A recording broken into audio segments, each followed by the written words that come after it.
Hey, welcome everyone. I am back after taking a week off. I was traveling. I am a little bit under the weather, but wanted to take this opportunity to answer one of the most popular questions that I'm getting this time of year, which is what is the best way to spend my summer? So I know summer feels kind of far away. It's February. I heard there's a blizzard sweeping across the Northeast. My sister's in New York. I'm in Brazil, but just wanted to share some advice on how you guys can make the most of your summer.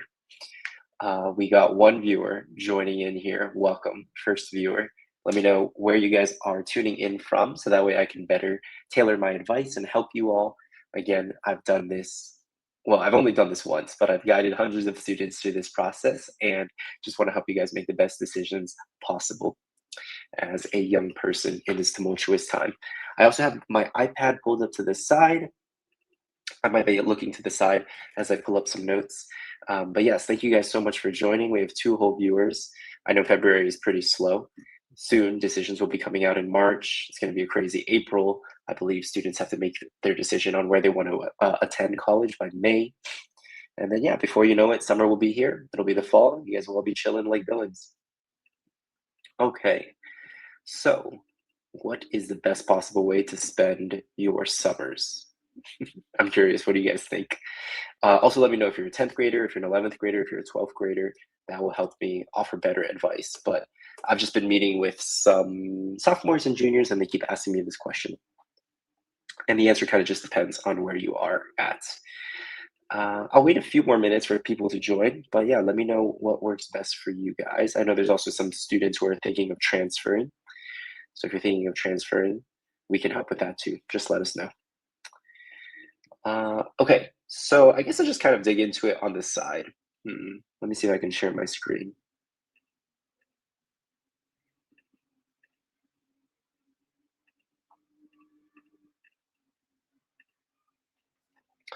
Yes, very bare bones today. Okay, cool. So this is the 222 stream. Welcome. I don't think there's probably that many ninth graders, but let's start with a 10th grader. All right, so if you guys are gunning for your dream school, again, apologies for the low energy. I'm a little bit sick, a little bit under the weather.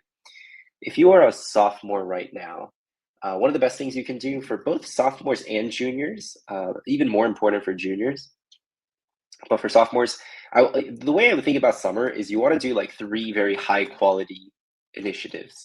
Um, so let's break this down. Okay. For 10th graders, one of the best things you can do is self study. And this takes many forms. You guys can take a course that is online, that's like the lowest barrier to entry. I don't know if you know this, but there's like MIT OpenCourseWare, there's Harvard CS50, there's literally every single Ivy League. Well, I don't want to go that far, but many Ivy League educations are online for free and you guys can watch them. Yale Open Lectures, Stanford has so many for business in particular. So that is very low hanging fruit, especially if you're thinking of applying to these schools in 2 or 3 years. One of the other best things you can do is take a course at a community college. So this instantly shouts like, hey, this kid is very humble. And oftentimes the community college courses, it will be the same course. It'll be calculus, it'll be bio, but it's just way easier. And yeah, it counts as part of your official transcripts. So not that hard, and it helps. It also doesn't necessarily have to be an academic discipline. For example, I learned how to lifeguard, save lives at a community college. So you can learn those skills, EMT, things like that, CPR, get your certifications, all that helps. And of course, there's like actual coursework that you guys should get ahead on. So I was talking to these valedictorians, like kids who are the number one, number two students at our school. And surprise, it turns out that the first time they were learning this material, some of the hardest APs, physics, bio, Lang, world history, there's a lot of content there, and they don't wait until the fall to start to get started. They may even learn the entire course in the summer so that by the time the fall begins, they're just relearning the material. And so that is one of the best ways that you can get a head start on senior year or junior year, especially like junior and senior year matter way more. I wouldn't do this if you're in 11th grade. 11th grade, you have other priorities. Okay, cool. The other thing that I would recommend is this task that one of my design professors at Yale recommended to me, which is called the 100-day project. And essentially, you just learn a new art, a new skill, and you do it every single day for 100 days. Right now, I am writing every single day for 100 days. You know, quick little plug. but I have a TikTok. I'm working on a fantasy novel. And so, yeah, I've just been writing every single day for 100 days, just been posting. And actually, some people have been following me. But this isn't the first time I did this. I also did another 100-day project where I was designing wireframes. I have a friend who drew doodles. She doodled and she would draw doodles even like as ink tattoos. Got really interested in that, ended up writing a really cool essay about that. So one of the fastest ways to learn a new skill, and you can combine it with one of these as well, right? So if you want to learn like how to vibe code, and in 100 days you vibe code and build 100 different apps, these days like building an app years ago used to take so much longer, but these days it's just so much easier. Okay, cool. So we have a senior here, and we have Gore-Tex Warrior who's thinking about a gap year. Gore-Tex Warrior, shout out. Thank you guys for always joining. Alex, oh, it's good to see you here, Alex. Okay, cool. So I noticed that you guys are more like seniors, so I might actually jump to the seniors. Let me know if there's any juniors here, though. I'll get to the seniors one. I also made a video about that. But same thing here. I think this applies to seniors as well. Like now that the stakes are so low, as a senior, when you graduate, like your next existential crisis is getting a job. So I would try to modify this towards something a little bit more professional oriented. Like maybe you can do, there's other kinds of challenges that people do where they like try to get rejected every day for 100 days. Again, there's some sort of overlap where this is really great for both your personal development and an incredible story for college. So these are kind of what I call like backup insurance, right? Because this is if you don't have a job, if you don't have an internship, if you didn't get into a summer program, these are really, really good things that you can do all on your own as long as you have an internet connection. All right, let's focus more on juniors and seniors then. So for juniors, summer programs are absolutely like mission critical. And these help so much with getting into college. It's not even funny. I had a student who did the Brown summer program. It's not that competitive to get in. She went, she got an amazing, stellar recommendation from her graduate student teacher, who's not even like the top professor at Brown, right? This is like a 24-year-old who probably just got there 1 or 2 years ago and got a rec letter from Brown, applied early, got in. If you're a senior, this is the same thing that you can do whether if you're trying to get into grad school, if you're trying to get into some other more selective opportunity. So same sort of deal. But summer programs, there are some available for 10th graders, but as a junior, it's just so much easier to get into them. Same thing if you're a senior as well. What's interesting is that if you apply as a senior to a summer program, there's very few people who are doing that. So it's actually way easier. And this is where like you don't need to do the summer program to stack your resume. You're just doing the summer program because it's something you're genuinely interested in. So for me, I would just apply and be able to travel for free. That is one of the best things you can do as well as a 12th grader. There are some summer programs that let you travel, but I would highly, highly recommend just traveling as much as you possibly can if you are graduating this year. We have a junior here, summer for seniors who are thinking about transferring. Same thing here. You kind of want to gear your summer towards winning awards, getting recognition, and boosting your extracurricular profile, adding more of those like international honors and awards. That is what's going to help the most. Oh, we have a freshman too. Okay, cool. So you have a wide range. How can I start new things as a gap year? Not make it look like I'm starting things from scratch just for college apps. Okay, so this is where I want to talk a little bit about passion projects and the rabbit hole technique. So, as you guys know, if you're like a junior, senior, you start creating something from thin air, it can look a little bit fake, right? So how do we solve this problem? How do we make it look legit? Well, the first way to make something look very, very legit is that you don't make it completely new.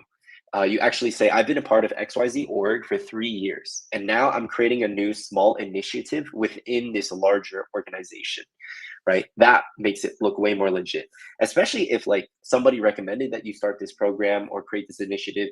If you're working at a nonprofit, the director of the nonprofit said, oh, we haven't digitized whatever this service or product. It would be so cool if you built it for us. Then all of a sudden you're like, okay, aha, I am building something new, but within an older existing framework.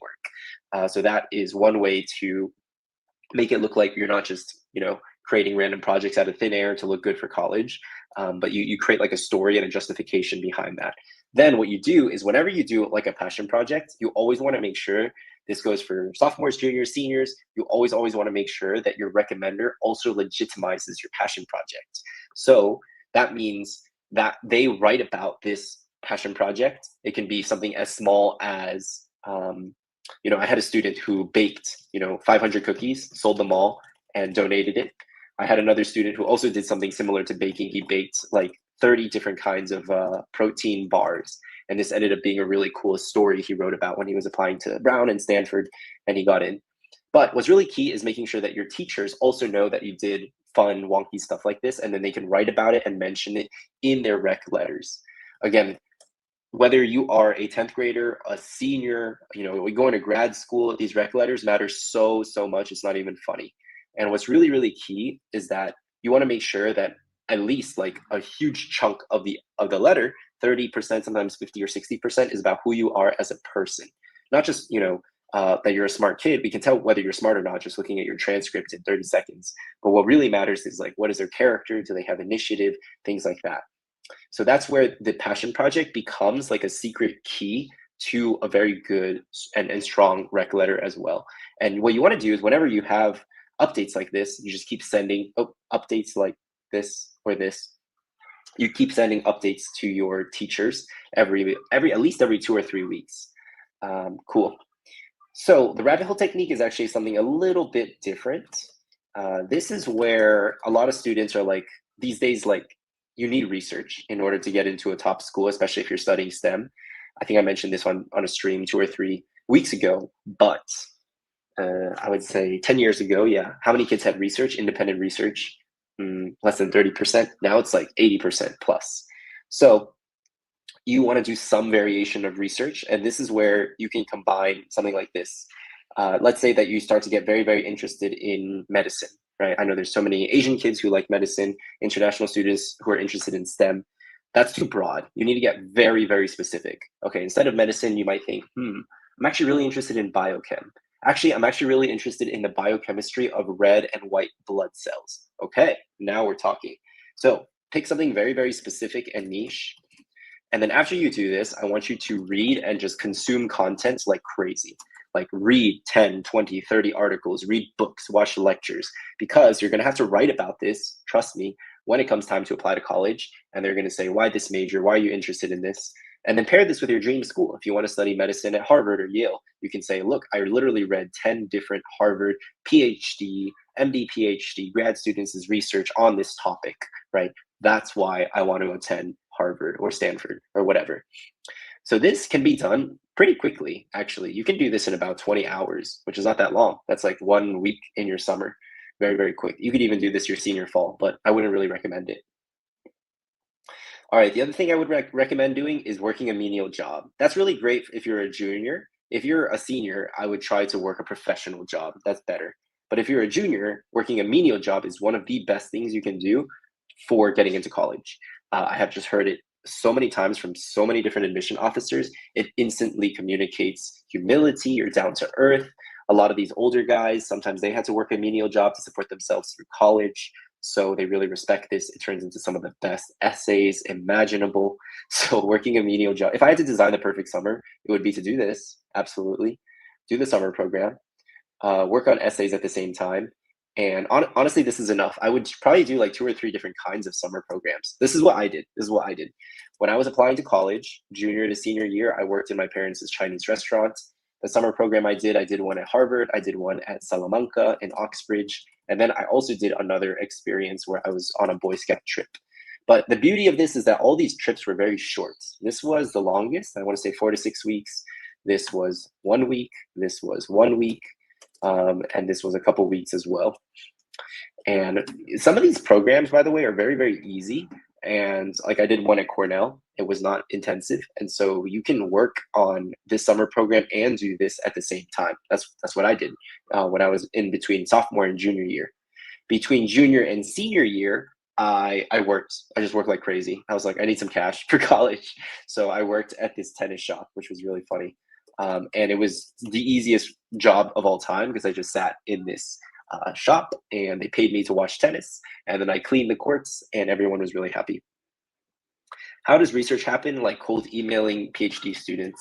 I have another video on the channel called How to Get Your First Internship with no experience. I'll send it to you, Gore-Tex Warrior, just remind me. Or if you just look up how to get your first internship on the Elevated channel, there's a very detailed guide on exactly how to do that.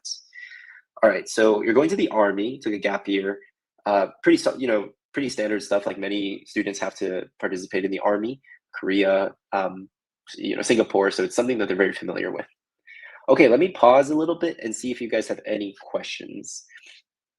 Um, Again, the key principle is to make sure you're doing 3 to 4 really high quality things every summer.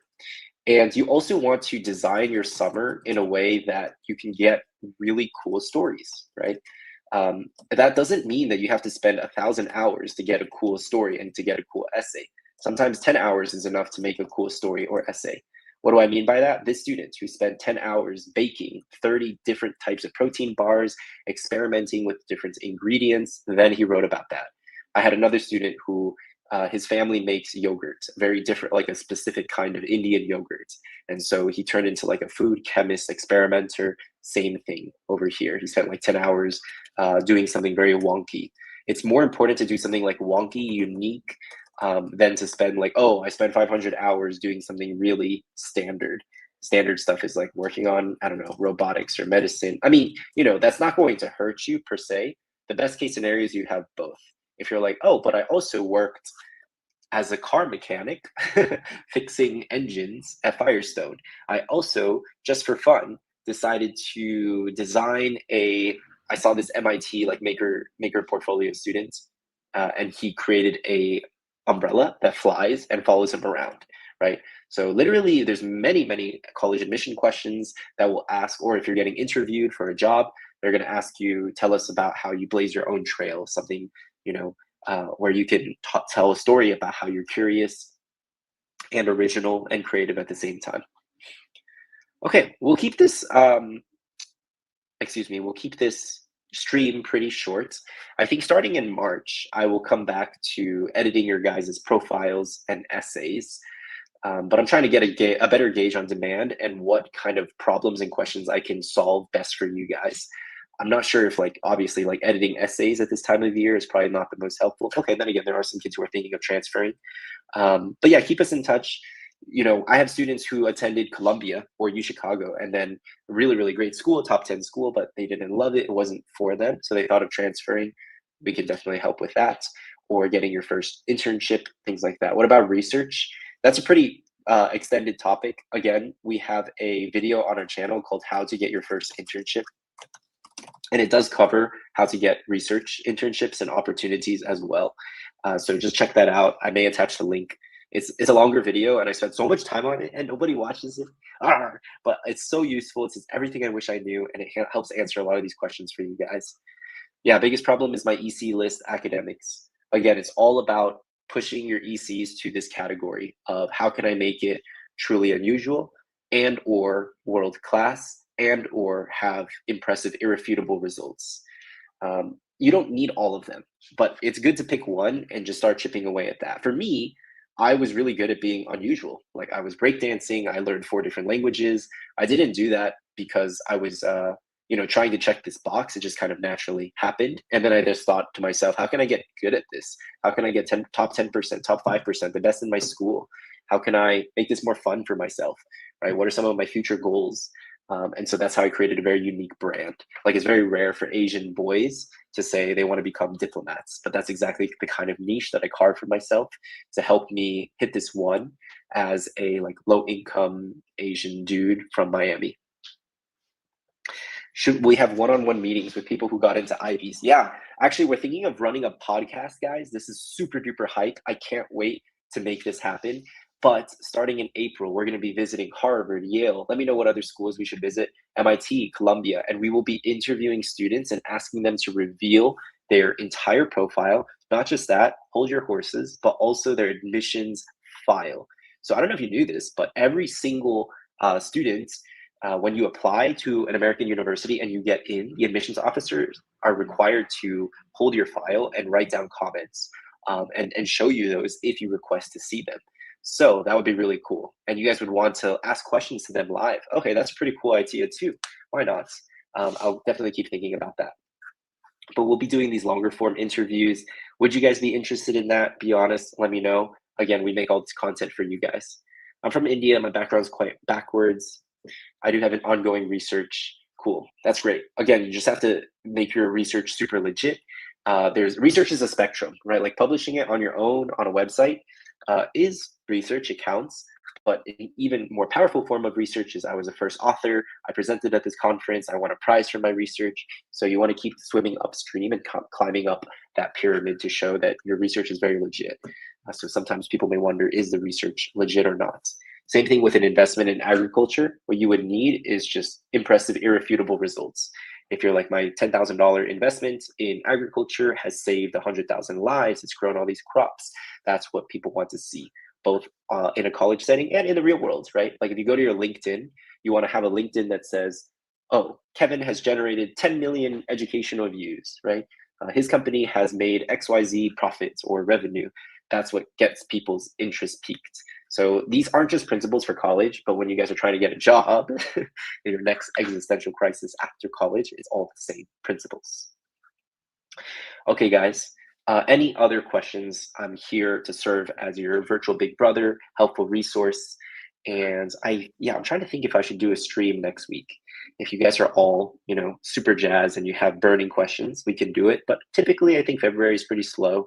I might wait until March. We'll see what happens. I think kids get their acceptances in March. Emotions are running high. So yeah, that's what I think I may do. I'm just thinking out loud. We're trying to figure out, please, I need a stream, says Gore-Tex Warrior. Gore-Tex Warrior, you're always here. I recognize your name. Dude, just send me, I think you guys have my email. My email is kevin@elevated.school. Gore-Tex Warrior, you are like my most loyal viewer, so I recognize your name. Just email me your questions and I'll answer them for free. Normally I do charge for that, but I pay attention to who's on the stream and how often, how much you guys engage. And the purpose of the company isn't just to like create profit, but we really, really value you guys being a part of this community because we're trying to uplift students. If you're like a one across the board, I will help you. Like literally just pay what you can afford and I will help you. If you're like, your ones and twos, same thing. I mean, I still want to help. Just let me know your budget. And I would hate for us, like for cost to be the main reason we can't work together. That it says that on our website, it says that on our pricing sheet. I attended, Exeter and Yale on full financial aid, and I just want to pay it forward.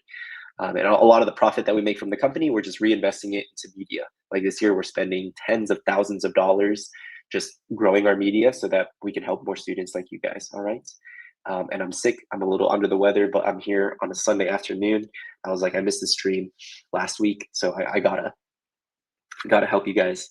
And I think that's really what separates us from many of the other, like big consulting firms, things like that. I feel like they, I don't know, sometimes they don't treat students like students, but you guys are each like my virtual younger siblings, and I want to help you all. I've stared at all the ECs this year. Am I too late? It depends. If you really think that you can go from like a 3 to a 1 in a year, I would wait. Yeah. I don't have athletics. I do have strong music. It depends on your profile. And it depends on your race, if I'm being honest. Like Asian people, having athletic helps a lot. Music is really common. It depends on, is your music really unusual? Are you playing piano? Or are you playing like, a Brazilian flute that people have never heard of? So that, how good are you at music? Or have you built a musical org that's helps people? So it's not just like, oh, does music help? All right. So that's the situation. Okay, guys, I think I'm going to wrap it up here. It's a long day. I'm going to get some rest, maybe meditate, get some water, get some vitamin C. Thank you so much for joining. And yeah, I'm hoping to run more of these lives. Please comment, let me know what kind of content and questions you want me to answer. That's why I'm here. That's why I exist. All right. Take it easy, and I'll catch you at the next one, guys. Thanks for joining. Love you all so much. Thank you.